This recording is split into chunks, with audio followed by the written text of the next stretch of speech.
வெயில் பயங்கரமாக அடிக்குது. இந்த வெயிலில் பார்த்தீங்கன்னா கரும்பு காடு ஈடு கட்டிக்கிட்டு இருக்கிறீங்க, கைகாலெலாம் அரிக்கலையானே? அரிக்கத்தான் செய்யும். அப்புறம் இழுத்து கட்டினாத்தான் இந்த பயிர் உருப்படியாக வரேன். சரிண்ணே. இந்த ஈரத்தோட இருக்காத்தான் அந்த பில்லு அவியும் பில்லு பழுப்பாகி அப்படியே உட்காந்துறேன். அப்போ பயிர் மீறிக்கும். பயிர் மீறையில பில்லு குறைஞ்சிடும். இது எத்தனை நாள் பயிர்ண்ணே? இப்போ இது வந்து ஒரு 40 நாள் பயிர். 40 நாள் பயிரா? சரிண்ணே.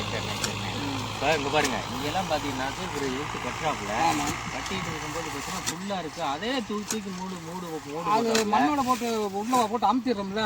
சரி, அமுத்தியாலும் அப்படியே ஹவுஸில் ஏறிடுறேன் அப்படியே காஞ்சிடும். இப்போ இப்படி கட்டுறதுனால என்ன பெனிஃபிட்? என்ன தூர் நிறைய பக்கம் அடிச்சு தூரணையா மகசூல் அதிகமாக கிடைக்கும். இல்லைன்னா இப்போ ஒத்த பயிராக இருக்கிறது 4 பயிர் ஆகும், 6 பயிர் ஆகும். அப்படியே தூர் அதிகமாக. சரிண்ணே. இந்த ரகத்தில் வந்து கரும்புல வந்து மஞ்சளா கரும்புன்றாங்க, கட்டை கரும்புன்றாங்க, இந்த மாதிரி சில வெரைட்டியெல்லாம் நிறையா இருக்குது.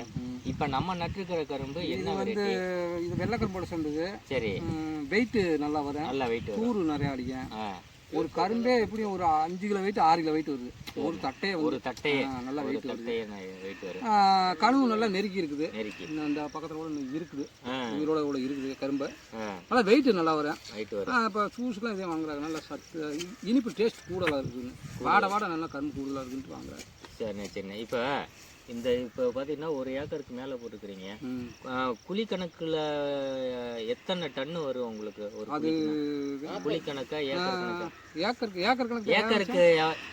எவ்வளோ எத்தனை டன்னுனே உங்களுக்கு? ஏக்கருக்கு ஒரு 40 வருமா மச்சான்? 50 டன்னு. ஆவரேஜாக பார்த்தீங்கன்னா கிலோ கணக்கு போடுவீங்களா? இல்லை டன்னு கணக்குனா 1000 ஒரு டன்னுங்கிறது 1000. 1000த்தில் 50 டன்னு பார்த்துக்க 5000 டன். சரிண்ணே. இப்போ கரும்பை பொறுத்தளவில் அதிக தண்ணி காய்ச்சுற தேவை சூழ்நிலை இருக்குது. சின்ன பயித்தில் அதிகமாக தண்ணி காய்ச்சணும். ஒரு 10 நாள் 15 நாளைக்கு அப்புறம் நிழல் கட்டிக்கும்ல, காடு ஈரம் கட்டிக்கும். அதனால பார்த்தீங்கன்னாக்க நல்ல ஒரு இருக்கும். இப்போ முன்னாடி பார்த்தீங்கன்னாக்க நம்ம ஏரியா ஃபுல்லாக பார்த்தீங்கன்னா எங்கே பார்த்தாலும் கரும்பு விவசாயம் அதிகமாக இருந்துச்சு. ஆனால் இப்போ கால சூழ்நிலை தகுந்த மாதிரி மாறிடுச்சு. இப்போ நம்ம சொந்த ஊர்லேயே பார்த்தீங்கன்னா கரும்பு வெட்டிக்கிட்டு இருக்கிறாங்க, அவங்க யாரும் வர்றதில்ல. இப்போ வந்து அறுவடை பண்ணும்போது ரொம்ப வந்து சேதாரம் ஆகுது. ஆள் கிடைக்க மாட்டேங்குது. இப்போ மிஷின் மூலமாக அறுவடை பண்ணுறாங்க. சரிண்ணே. இப்போ மிஷின் மூலம் பண்ணீங்க? இப்போ மிஷின் மூலமாக தான் வந்து.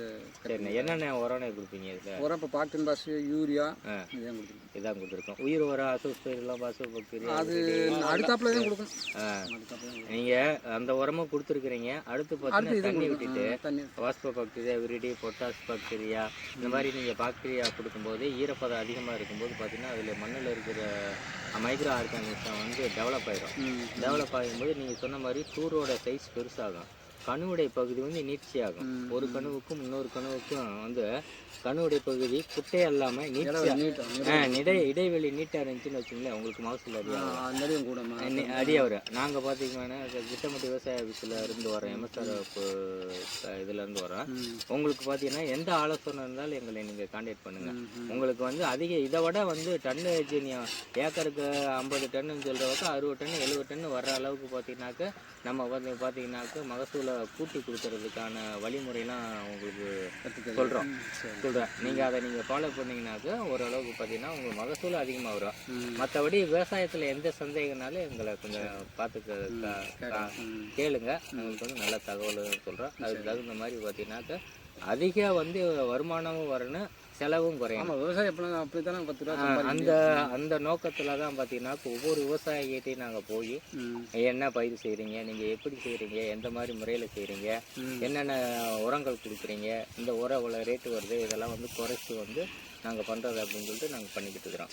சரிங்களா? நீங்களும் பார்த்தீங்கன்னாக்க எங்கள் ஆஃபீஸை வந்து தொடர்பு கொண்டு நீங்கள் வந்து பயனடைன்னு நான் கேட்டுக்கிறேங்க. சரி.